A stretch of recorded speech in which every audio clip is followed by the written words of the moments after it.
जब मरद से मेहरी लड़बे करी अब बार मजा बहरी मरबे करी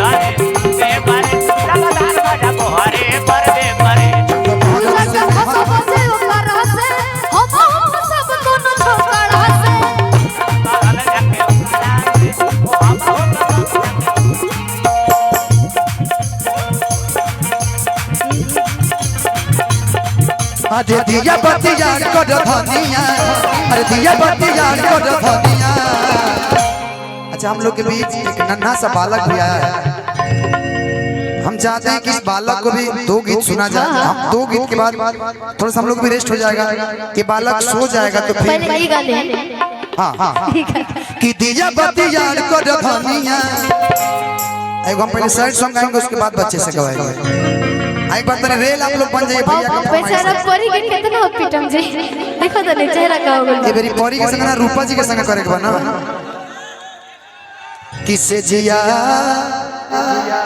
प प्यार कर धनिया तैयार बहुत है भैया कि रुकियो भैया बताने राजा जी ए राजा अरे रुकियो भैया बताने राजा जी लोहिका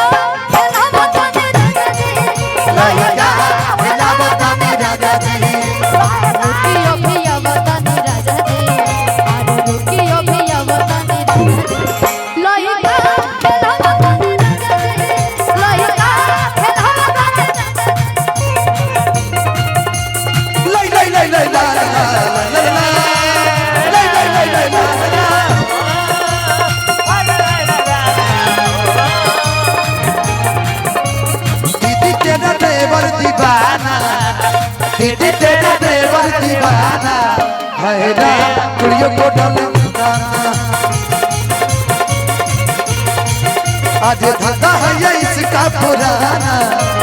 धंधा है ये इसका पुराना है ना कुड़ियों को डाले दिया बाबी यार को धनिया तो से जिया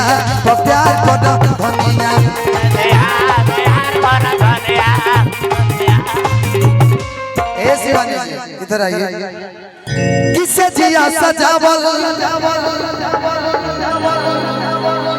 अरे लगावल पलंग बा कि क्या कही राजा अभी हमरो तमन बा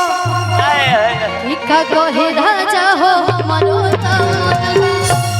किसे जिया सजावल पलंग बा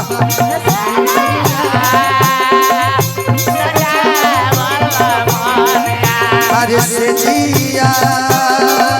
सजावल पलंग बा जिया जिया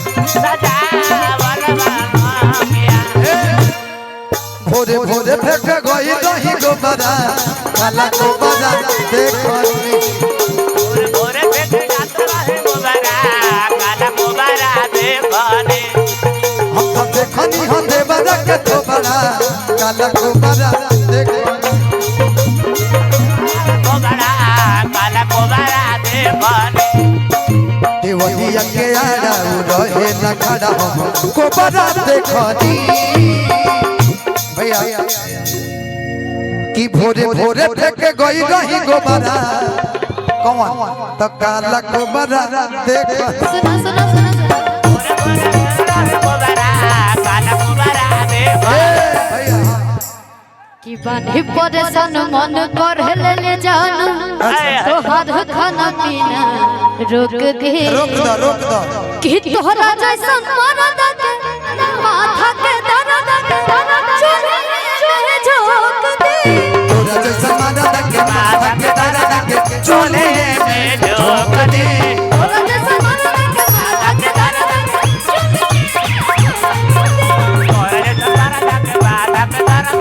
कोले में झोंक दे परेशान मन कर ले जान तोहार खाना पीना रोक दे अरे तोरा जैसा मरद के माथा के दर्द के चूल्हे में झोंक दी तोरा जैसा मरद के कोले में झोंक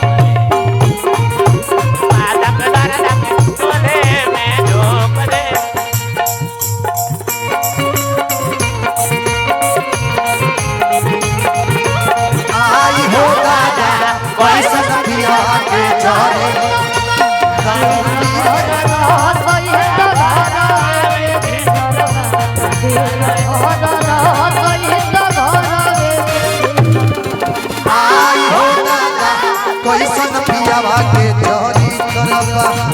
अरे ओ दादा पैसन पे आगे जरे तरबा अरे जाके माता के दर जाके तोले बेटो तोरे दरबार जाके माता के दर जाके तोले बेटो। शिवानी जी हाँ जी। मैं चाहता हूँ कुछ बच्चे को गवा लिया जाए। आप कुछ देर रेस्ट कीजिए। एक कलाकार रूपा जी एक मिनट एक गाना सैड गा लो चूंकि रूपा जी पहले हम अच्छा करवा लीजिए। आप रहेंगे रूपा जी के साथ में करूँगा सैड पूरा फील में रहिए। आज की रात मजा हुस्न का आंखों से लीजिए कि आज की रात मजा हुस्न का आंखों से लीजिए। पहले ए बबुआ खाती जोरदार ताली बजा दे जा काहे से ना कि एकरा उम्र के लड़का भी घर में सुतल हो जा चल पटना से हर्ष बाबू के लिए एक बार आप सब जोरदार ताली बजा दीजिए। और बहुत ही अच्छा गावेलन बहुत ही अच्छा डांस भी करलन और बहुत ही अच्छा सुंदर भी बना बहुत सुंदर लगे। एक बार जोरदार इस बाबू के लिए हर्ष बाबू के लिए एक बार आप सब जोरदार ताली बजा दीजिए। 1 मिनट के लिए आप बैठिए मैं आपको बुला लेता हूँ मैं बुलाता हूँ ठीक है आप ही बैठिए 1 मिनट भैया बस आइए इधर आ जाइए रूपा जी।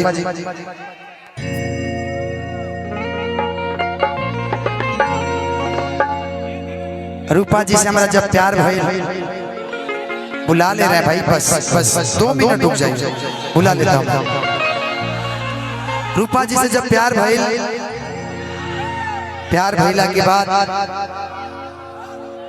जी अच्छा 1 मिनट आ जाता हूँ मैं आज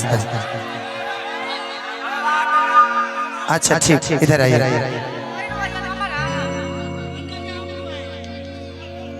रूपा से जब प्यार भइल पहला क्लास में दूसरा क्लास तीसरा क्लास मैट्रिक संग नहीं कैली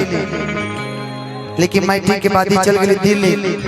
हम रह गए गाँव में। इनका वजह के और पसंद आ गए बात 2 बेर तक होके लेकिन आखिर बताओ वो निमन बड़े कि हम बनी उहे निमन बड़े हम बुझाता नहीं पगली ते कहीं छोड़ के हमरे के जाते रे उन्हें काला कोबरा बा इन्हें व्हाइट गरई देखे तू कहाँ रुकबू है अब इश्क अधूरा प्यार अधूरा जग भी बातें अधूरा प्यार के अक्षर जब खुद ही अधूरा तब इश्क हो गई से पूरा। देखो जा दारू तो जा लेकिन एगो हमार बात याद रखिए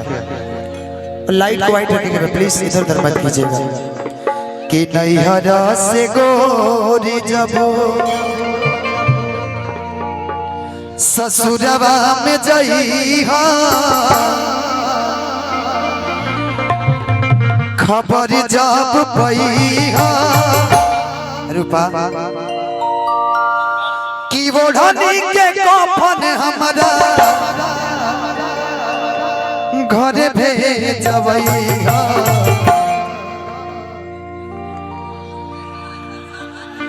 घर भेजबइहा कि नैहरा से गोरी जब ससुरवा में जइहा नैहरा से गोरी जब ससुरवा में जइहा